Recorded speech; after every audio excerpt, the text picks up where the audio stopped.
Buenos días para todos los que siguen esta transmisión. Buenos días para los periodistas que nos acompañan en esta rueda de prensa aquí de forma presencial. Mil gracias por su asistencia, mil gracias por venir a acompañar este espacio que es informativo y que tiene que ver con lo que sucederá el próximo 28 de abril, en lo que tiene que ver con el paro nacional. Por eso, desde el Comité de Unidad, CTC, CUT, CGT, PECO, Educal, las diferentes organizaciones que conforman este Comité de Unidad han decidido convocar a esta rueda de prensa. Inicialmente nos acompañan en la mesa principal Carlos Eduardo Yepes. Él es el presidente de la Central Unitaria de Trabajadores. También nos acompaña lo que tiene que ver con Moisés Gallego, coordinador del Comité de Unidad, don Darío López, presidente de Educal, y José López, presidente de la Confederación de Trabajadores de Colombia. Inicialmente, para dar apertura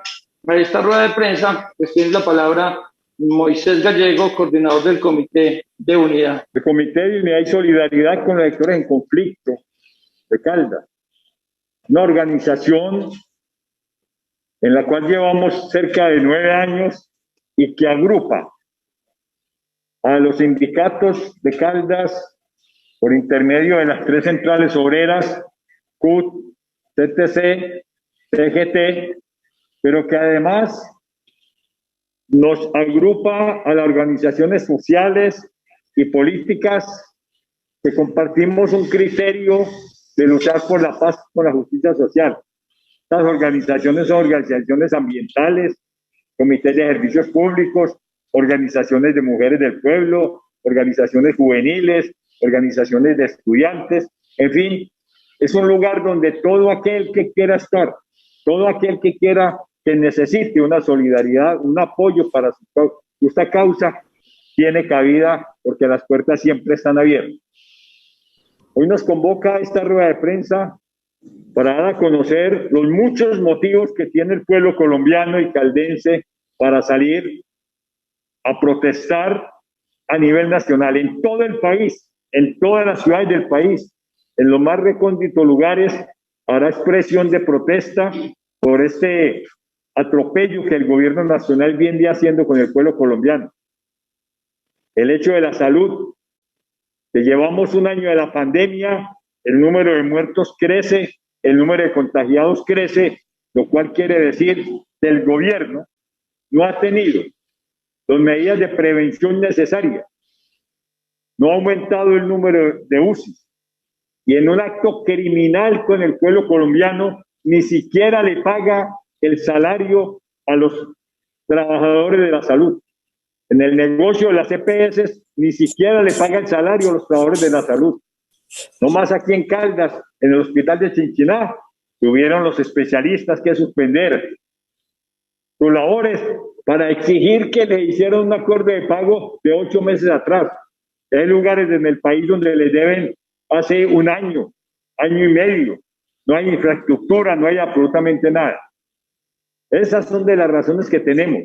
Pero además pretenden el proyecto de ley 010 que modifica la salud, que deja en manos ya no de tantas EPS, sino de menos EPS, concentrando el poder, pero disminuyendo la atención. Tenemos el caso de la educación. No hay infraestructura, no hay elementos de bioseguridad, no hay absolutamente nada. Esta pandemia lo que hizo fue destapar las llagas que ya teníamos y las agudizó. Ante el tema como el desempleo, ante un tema tan delicado como el desempleo, que ha crecido porque ya venía galopando, las medidas del gobierno son confinar, impedir que la gente salga a trabajar sin dar ninguna solución, negándose a dar una renta básica digna a las personas, a las familias más vulnerables. Estamos en una situación sumamente difícil. Y ni qué decir de la propuesta de la reforma tributaria que ha llevado al máximo de indignación a este país. Una reforma tributaria que envilece el empleo para los jóvenes, a los cuales se les plantea que podrán entrar a trabajar cotizar a su seguridad social, pero no tienen derecho a las cajas de compensación familiar. Y me quiero decir de la formalización ya del empleo, del trabajo en casa, en condiciones indignas, donde no se da ninguna garantía. Aquí en Caldas vivimos muchas situaciones difíciles, pero además agreguemos el tema y el descaro en los servicios públicos. Un proyecto de reforma tributaria que se atreve a plantear que el estrato 3 debe pagar el IVA para el Internet. Y a quien lo dude, lo invitamos a mirar el artículo 37, numeral 7 de ese proyecto de reforma tributaria. IVA para el Internet. Pero además quita los subsidios para el estrato 1, 2 y 3. Y lo invitamos a ver el numeral 10, 11 y 12 de ese artículo 37. O sea, los usuarios de servicios públicos vamos a quedar en una situación terrible. Y le agrega algo más. Le agrega más combustible a esta situación. Peajes para las motos. Peajes dentro de las ciudades. Incremento IVA sobre tasa a la gasolina, a la CPM, que pagaremos todos nosotros. O sea, motivos hay miles. Y como si fuera poco, una represión brutal contra el pueblo colombiano. Cualquier protesta, por mínima que sea, es reprimida a sangre y fuego. Estamos frente a una dictadura a la cual hay que salir ya al paso por el único camino posible, que es la movilización de los ciudadanos, la movilización de todos los que estamos inconformes, y hemos encontrado que ya somos todos los que estamos inconformes. Los transportadores, los de los hostales, los comerciantes de la noche. Es decir, en este país lo que hay que buscar es quién está inconforme. Por esa razón, las centrales obreras, las organizaciones sociales y todos los ciudadanos de este país vamos a marchar el miércoles 28 de abril, que en el caso de Manizales tendremos varias actividades. Perfecto, Moisés. Muchas gracias a Moisés Gallego por el aporte que nos hacía. También está con nosotros don José Darío López. Él es el presidente de la organización sindical Educal. Para decirles que este es un gobierno fascista, un gobierno represivo, y se ha trazado un objetivo muy claro, y es asfixiar el pueblo colombiano en la intención de que si el COVID-19 no nos asfixia y nos mata, pues ellos sí lo van a hacer con las mayorías que hoy tienen en el gobierno, controlando la Procuraduría, controlando la Contraloría, controlando la Personería, y descaradamente se atreven a expedir normas como la prima que le otorgaron a todos los trabajadores en los diferentes institutos descentralizados y la gran mayoría de los funcionarios públicos, en la intencionalidad de acallarlos y de ponerlos a su favor, como lo viene haciendo este partido de gobierno. En el campo educativo, que no escapa a esa persecución, a esa polarización, el gobierno muy hábilmente por los canales de comunicación, tanto de redes sociales como canales de radio y de televisión, lo ha venido haciendo de una manera muy sutil, enfrentando a los maestros con las comunidades y con la opinión pública, porque uno ve una gran cantidad de publicidad y de posiciones en el sentido de que somos los maestros los que no queremos volver a trabajar.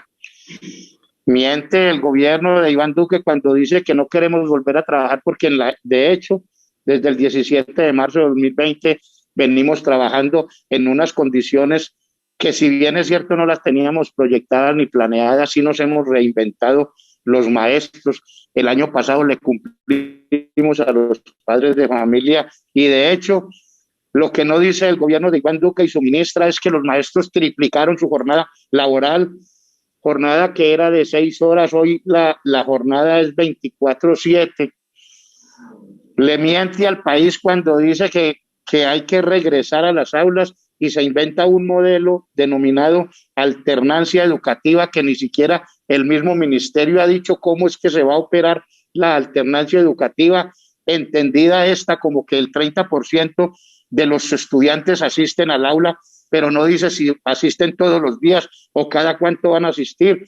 Y si hay en un grupo 30 estudiantes, asisten 10, ¿qué hace el maestro con los otros 20? ¿A qué hora los va a atender? También le miente al país cuando destina 400.000 millones de pesos dizque para la inversión, de los cuales se ha ejecutado un 16%, dineros que no han llegado a las secretarías de educación y mucho menos a los establecimientos educativos. Creen que con un galón de alcohol, un galón de gel antibacterial y un lavamanos, que ahí están todos los protocolos de bioseguridad, cuando es el mismo gobierno el que expidió 3 normas, la resolución 666, la 1721 y la 223 de hace 8 días o 15 días, donde establecen nuevos requisitos y nuevos mecanismos y obligan a los maestros, obligan a los padres de familia a firmar dizque un consentimiento informado, donde el maestro y el padre de familia tienen que firmar ese documento que dice que él voluntaria y libremente desea enviar sus hijos o desea regresar a las instituciones educativas. Pero no le dicen a la opinión pública que es que las instituciones educativas no tienen el mínimo de elementos de bioseguridad. Ahí en el modelo de alternancia le tenemos que aclarar a la opinión pública 2 cosas. Una son los protocolos. Ese es un documento escrito muy bonito que todas las instituciones hicieron, crearon unos comités municipales y departamentales de alternancia y lógicamente con unos documentos escritos los comités los han aprobado, pero lo segundo son los elementos de bioseguridad que tienen que establecerse. Tampoco está establecido si ya nombraron los funcionarios que se van a encargar de la desinfección de todas las instalaciones educativas. Si ya le enviaron a los establecimientos educativos las diferentes bolsas para clasificar los residuos sólidos, si el manejo de estos utensilios. No le han dicho a Caldas de Colombia que en la educación lleva el gobierno muchos años, desde el año 2001, disminuyendo los recursos para la salud, la educación, el agua potable, con la expedición del acto legislativo 01 y su hija, la ley 715, que desgraciadamente hizo todo lo contrario a lo que venía haciendo la ley 60 del 93. Y no contento con esto, ahora en la reforma tributaria, lo que plantea en uno de sus artículos es que no van a disminuir la inversión en salud y en educación. Entonces, así las cosas, también nosotros los maestros tenemos que tomar posición y defender la vida, porque es lo que estamos haciendo, defender la vida de estudiantes, de padres de familia y de maestros. Tenemos que mirar cifras concretas y decirle a los colombianos que no le estamos diciendo aquí en Manizales hay muchos niños que ya están contagiados, que están padeciendo este virus. Sin embargo, insisten en que los muchachos tienen que regresar a las instituciones educativas en la modalidad de alternancia. Lo que nosotros vemos es que el gobierno del departamento de Caldas, el gobierno del municipio de Manizales como ente certificado y el ministerio, lo que le está atendiendo a los colombianos, a la comunidad educativa, es una emboscada de la muerte, porque ya lo hicieron. Obligaron bajo esos criterios a que varios municipios iniciaran en el proceso de alternancia, amenazando, óigase bien, amenazando a los rectores para que implementaran el modelo de alternancia en sus instituciones, so pena de que si no se entraba en alternancia, entonces no iban a llegar los recursos para esas instituciones. Y lo mismo hicieron los rectores con los maestros y con los padres de familia. Pues muy bien, Marulanda, que era uno de los municipios que más se había cuidado del COVID-19, resultó ser uno de los municipios contaminados y al Comité Departamental de Alternancia le tocó tomar la decisión de suspender ese modelo en Marulanda, en Supía y en Palestina por los altos índices de contaminación que se han venido presentando. Y estas cifras no las alimentamos los maestros, esas cifras las dio la Dirección Territorial de Salud en la reunión de la semana anterior. Así las cosas, la educación corre un gran peligro y entonces los maestros nos ha tocado decir, pues si el gobierno no nos va a proteger, nosotros los maestros sí vamos a proteger los niños, vamos a proteger los padres de familia, y mientras que no hayan las condiciones, entonces ¿qué? Nos quedemos en la modalidad de trabajo en casa como lo hemos venido haciendo, lo estamos haciendo, y creemos que este movimiento que se va a llevar a cabo el día miércoles es apenas el primer paso a un gran movimiento nacional, porque no resistimos más la represión estatal, la represión del Ministerio de Educación y la represión del Centro Democrático. Aquí tenemos que decirlo claramente, porque el mismo Centro Democrático, uno de sus militantes, se atrevió a colocar una demanda a 2 educadoras que por su función, por su trabajo de ciencias sociales, hicieron un ejercicio con los estudiantes de debate, de análisis y de reflexión sobre los falsos positivos. Es que eso no es nada nuevo, eso las mismas cadenas radiales y de televisión lo han publicado, el mismo Estado lo ha publicado, y ahora esas 2 educadoras tuvieron que esconderse porque un funcionario del Centro Democrático se atrevió a ponerles una demanda porque estaban haciendo proselitismo y estaban coartando el derecho, como si pensar distinto fuera a tener una lápida que le genere la muerte. Yo quiero terminar diciéndole al pueblo colombiano, al pueblo caldense y al pueblo manizaleño, que nosotros, los maestros, los niños y los padres de familia, no vamos a regresar hasta tanto no se den las condiciones que permitan. Y como prueba tenemos los altos índices de ocupación de las camas UCI tanto en el departamento de Manizales como en el departamento de Caldas. No vamos a decirle a los maestros que vayan a las instituciones ni a los niños, porque vamos, esto, como lo dije antes, es una emboscada de la muerte. Muchas gracias, don Darío, por la participación y por dar a conocer los aspectos que tienen que ver en materia educativa, lo que convoca a esta movilización. También otro sector que se ha visto, digamos, amenazado y con algunas falencias ha sido el sector salud. Por eso, de forma virtual nos acompaña Ludivia Grisales. Ella es de ANTOC, seccional CINDES, del CINDES, y también tiene algunas palabras para decirnos. Ludivia, bienvenida, buenos días. Buenos días para todos, muchísimas gracias por haberme invitado a estar en esta sala. Me parece sumamente importante que toda la comunidad se entere de la situación real que está viviendo en este momento el sector salud y hacia el futuro lo que nos va a llegar con si se llega a aprobar el proyecto de ley 010.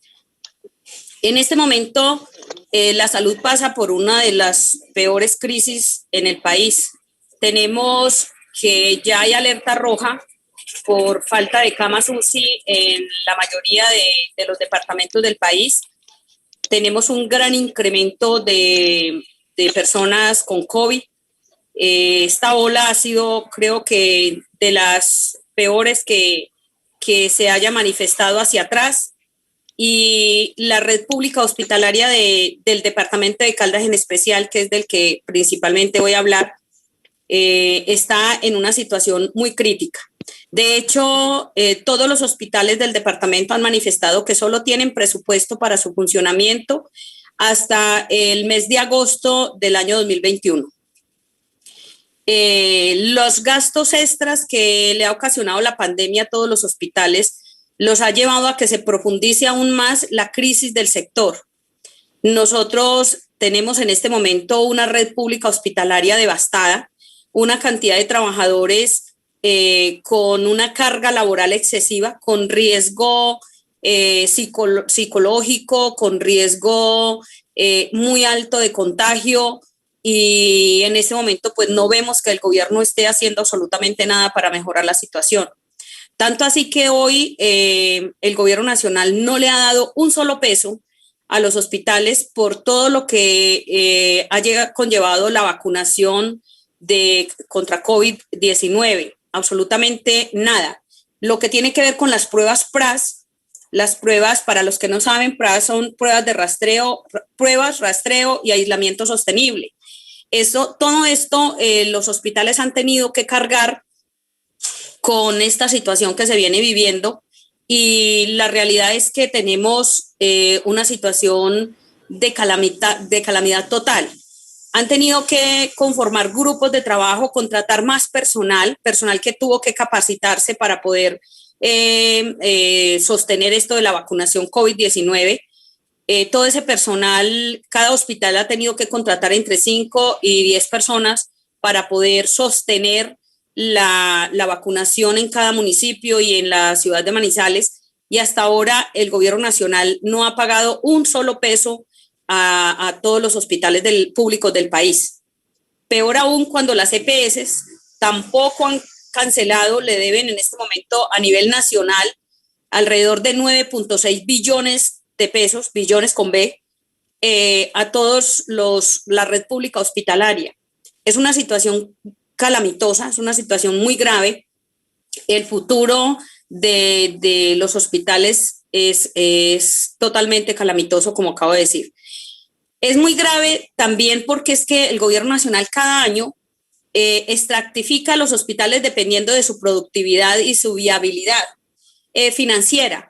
Y si estos hospitales llegan a quedar en riesgo, nos dicen que el riesgo puede ser riesgo bajo, medio o alto, y si llegan a quedar en riesgo alto, son unos hospitales que el gobierno nacional ya los pone en la mira para cerrarlos, y entran en esa grande lista que tenemos actual de hospitales cerrados en el país, gracias a todas las reformas que el gobierno nacional ha hecho a partir de la ley 100, la ley 1122, la 1438, la 1755. La realidad es que siempre ha sido condicionadas y van hacia la liquidación de la red pública hospitalaria. Hoy, con el proyecto de ley 010, lo único que profundiza en este momento que vemos con la pandemia y todo lo que se ha implementado es que el gobierno nacional le entrega la salud a la red privada. Los convierte en aseguradores, quienes pues en última podrán quedar con todos los recursos que el gobierno nacional, con recursos públicos, sostiene la red hospitalaria del país. Terminan siendo recursos privados porque son manejados por entidades privadas. Nosotros, este modelo lo único que hace es acabar con toda la red pública hospitalaria. Nosotros necesitamos que la comunidad nos apoye, que la comunidad sepa que en este momento hay funcionarios del sector de la salud que se están doblando, trabajan hasta 24 horas seguidas. Hay funcionarios de la salud que no pueden ver a sus familias. Tenemos en este momento muchas personas que están a punto de colgar la toalla, como decimos nosotros los colombianos, de decir no más, porque la realidad es que es muy grave sostener, casi que se puede decir que esta pandemia está a espaldas de todos los trabajadores de la salud, porque las estamos sosteniendo, y de los hospitales de la red pública hospitalaria. Nosotros vemos que con el proyecto 010 no hay absolutamente nada que beneficie a los trabajadores de la salud, para nada. La red de hospitales y sus trabajadores están siendo abandonados para entregar esos recursos a la red privada, y eso, la verdad es que nosotros los trabajadores de la salud rechazamos categóricamente. Hacemos un llamado a que el pueblo colombiano nos apoye en esta nueva manifestación que vamos a hacer el 28. Creo que tendremos que hacer muchas. Este gobierno es sordo frente al clamor popular, frente al desespero de los trabajadores de la salud, igual que pues están muchos colombianos. Nosotros saldremos, apoyaremos esta manifestación del 28 por todo lo que conlleva a que la situación real que estamos viviendo hoy y a lo que nos va a llevar el proyecto de ley 010 si no es sacado completamente y no lo rechazamos totalmente. Nosotros le hacemos el llamado, los invitamos cordialmente a que todos nos acompañen y estamos aquí todavía dando la batalla, dando la lucha por los dos lados. Por un lado, en contra del gobierno nacional y todas sus políticas de privatización y de acabar con la red pública hospitalaria. Y por el otro lado, por apoyando la salud de los colombianos, apoyándonos entre nosotros para que no lleguemos a estar peor. El llamado es a que todos nos cuidemos y a que salgamos a protestar el próximo 28 de abril. Finalmente tenemos a Carlos Eduardo Yepes, él es el presidente de la subdirectiva CUT en Caldas, quien nos hará los anuncios necesarios para lo que será la dinámica de esta movilización el próximo miércoles. Carlos Eduardo, bienvenido, buenos días. Listo. Michael, buenos días y los demás periodistas que nos acompañan en esta jornada, a mis compañeros de los diferentes sindicatos, ETC, Comité de Usuarios de Servicios Públicos y Comité de Unidad, el compañero Darío de Educal, la compañera Ludivia de Sindes. Bueno, tenemos entonces, primero recordar los motivos que nos convocan a este paro. El primero es paz, vida. Recordemos que lastimosamente continúa el hostigamiento, persecución, intimidación y por último asesinato de líderes sociales, sindicales, ambientalistas, campesinos, entre otros en el país. La semana pasada tuvimos el asesinato de un compañero cofundador de la UP en el país. Tuvimos el asesinato de una gobernadora indígena también. Y lastimosamente continúa este proceso en contra de los diferentes líderes sociales sindicales en nuestro territorio. Entonces, seguimos haciendo la exigencia para que cesen las amenazas, para que cesen los asesinatos y para que permitan que el pueblo tenga voces que lo representen y denuncien las diferentes injusticias sin la necesidad que el hablar sea indicio de que nos estén asesinando. El segundo motivo es el paquetazo de Duque. Paquetazo consistente en una reforma a la salud, digámoslo de alguna manera, con el proyecto de ley 010, proyecto que viene en curso y que lastimosamente viene a acabar de privatizar lo que nos queda en salud en el país y que de pronto ya la compañera Ludivia hacía un poco más de énfasis en estos problemas que tenemos en el sector. La reforma tributaria también hace parte de ese paquetazo de Duque y que lastimosamente viene a que el pueblo con su ganancia, la clase trabajadora con su trabajo y demás, paguen de alguna manera las malas decisiones que ha tenido el gobierno durante los últimos años, porque no es solo ahorita en medio de la emergencia sanitaria, ahora se agudizaron más, pero lastimosamente son decisiones que vienen de tiempo atrás. Y es imposible que nosotros, con el sudor de nuestro trabajo, trabajadoras y trabajadores, estén pagando o tengamos que pagar de alguna u otra manera las decisiones erróneas de un gobierno que no ha sabido hacer las cosas y que lastimosamente ve que solo la clase trabajadora es la que puede pagar y aquellos que tienen grandes ganancias en el país se quedan quietecitos con sus bolsillos intactos. El IVA a la gasolina, el IVA a los servicios exequiales, el IVA a los servicios básicos como agua, luz, gas, el internet desde estrato 3 y otra serie de determinaciones que vienen incluidas en esta reforma tributaria hacen que tengamos o que la gente salga a rechazar este tipo de medidas.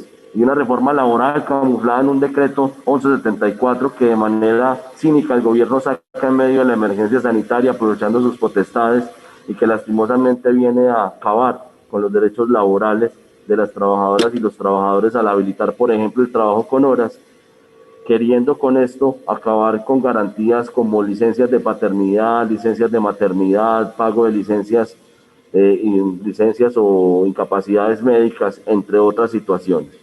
Todo este tipo de situaciones son las que nos llaman el próximo 28 de abril a una nueva jornada de paro nacional, Vamos a estar, en el caso de Manizales, a las 10 de la mañana, saliendo desde el Parque de la Mujer, las diferentes organizaciones que hacemos parte del Comité de Unidad, organizaciones sindicales, organizaciones sociales, ambientalistas, estudiantiles, entre otras, vamos a salir en una marcha acompañada de algunos carros que por el tema de bioseguridad quieren estar con nosotros en sus vehículos, van a estar al final en una caravana acompañándonos al final de la movilización.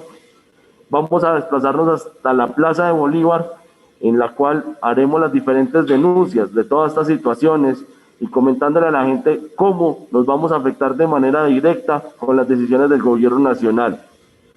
El mismo día, a las 5 de la tarde, vamos a estar en el Palacio Nacional, inicialmente en una concentración y luego en una movilización por la carrera 23. Esto con el motivo de convocar no solo a organizaciones conformadas, sino a la gente del común, porque las personas se han acercado a nosotros y nos han manifestado su intención de rechazar y manifestarse en contra de las decisiones de estos gobiernos neoliberales, y teniendo en cuenta esas solicitudes vamos a tener este espacio también a las 5 de la tarde desde el Palacio Nacional. Otras organizaciones han querido tener sus propias iniciativas, todas bienvenidas porque estamos en el marco de un paro nacional. Las organizaciones estudiantiles van a salir desde el arco de la universidad a las 9 de la mañana y se van a reunir con nosotros a las 10 de la mañana en el Parque de la Mujer acompañando el resto de la marcha. También tengo entendido tiene otras actividades en la tarde. Los compañeros que hacen parte de lo que es se me olvida el nombre de la organización, compañero, los de la noche, la Ciudad de la Noche, gracias y me disculpan. La ciudad han venido programando una serie de actividades desde la semana anterior, ya llevan 2 marchas en las cuales manifiestan sus diferentes inquietudes y necesidades para que también su sector sea atendido. Hoy tenían una actividad que iban a apoyar justamente a las 9 de la mañana con la organización de Asobares, porque lastimosamente ha sido uno de los sectores económicos más golpeados por la pandemia y que pocas o nulas ayudas ha recibido de parte del gobierno nacional y de parte del gobierno local. Entonces, estos motivos que les estamos comentando nos convocan a las calles. Esperamos contar con la presencia de todos, ya que recordando algo fundamental, desde el Comité de Unidad se programó un equipo de logística que va a estar encargado de todos los protocolos de bioseguridad. Se recogieron alrededor o se donaron alrededor de 1.500, 2.000 tapabocas quirúrgicos, de manera que todos podamos tener doble protección. Usemos nuestro tapaboca, carteles con los mensajes de bioseguridad y un equipo distribuido a lo largo y ancho de la marcha para que las personas constantemente estén aplicándose alcohol y gel antibacterial, de manera que puedan estar protegidos con relación a lo que es el virus del COVID. Adicionalmente, aquellas personas que por sus condiciones laborales, condiciones de salud y demás, no puedan estar con nosotros en la calle, los invitamos a que desde sus casas usemos los carteles en las ventanas, en los puestos de trabajo, donde manifestemos nuestro rechazo hacia estas medidas del gobierno, las redes sociales, para que el gobierno se dé cuenta que el pueblo unido puede ser mucho más fuerte que las decisiones del gobierno. Ellos ya saben cuál es el peso del pueblo e inclusive ya vienen usando artimañas mediáticas para querer, digámoslo, deslegitimar nuestra protesta y al mismo tiempo ganar indulgencias con lo que vienen haciendo. El mismo señor Uribe ya viene a decir que no está a favor de lo que propone Duque con su reforma tributaria, siendo el mismo partido y tapándose con la misma cobija. Entonces, no podemos permitir que sigan jugando con nosotros y por eso los invitamos entonces este 28 de abril, todos en la calle. Se me olvidaba algo, Azonal Judicial va a estar desde las 6 de la mañana en el Palacio, en una carpa constante también involucrándose o acompañándonos en las jornadas de movilización de este día. Muchas gracias, compañeros, muchas gracias a los periodistas que nos acompañan en esta mañana de manera virtual, de manera presencial. ¡Viva el paro nacional del 28 de abril! ¡Viva! ¡Viva! ¡Viva! Perfecto, Carlos Eduardo, muchas gracias. Finalmente, y aprovechando estos minuticos que nos quedan, Moisés Gallegos nos presentará el informe o lo que nos comparten desde la minga indígena en Río Sucio. Moisés, tiene la palabra. Como en varios municipios se van a hacer muchas actividades, pero además en Río Sucio el movimiento indígena agrupado en el CRIDEC va a estar en Río Sucio en paro, va a participar en las movilizaciones, estará con toda la indignación frente al asesinato del movimiento indígena. Aquí en Caldas corren alto riesgo porque están siendo agredidos por la alcaldía de Río Sucio, como en todo el país. Pero además quiero decir que los educadores de Aguada, de otros municipios, también van a estar participando. Quería decir eso porque los compañeros de Río Sucio me escriben y me dicen, por favor, comunique que en Río Sucio también participamos del paro nacional a través del CRIDEC y en los otros sitios posibles. Muchas gracias.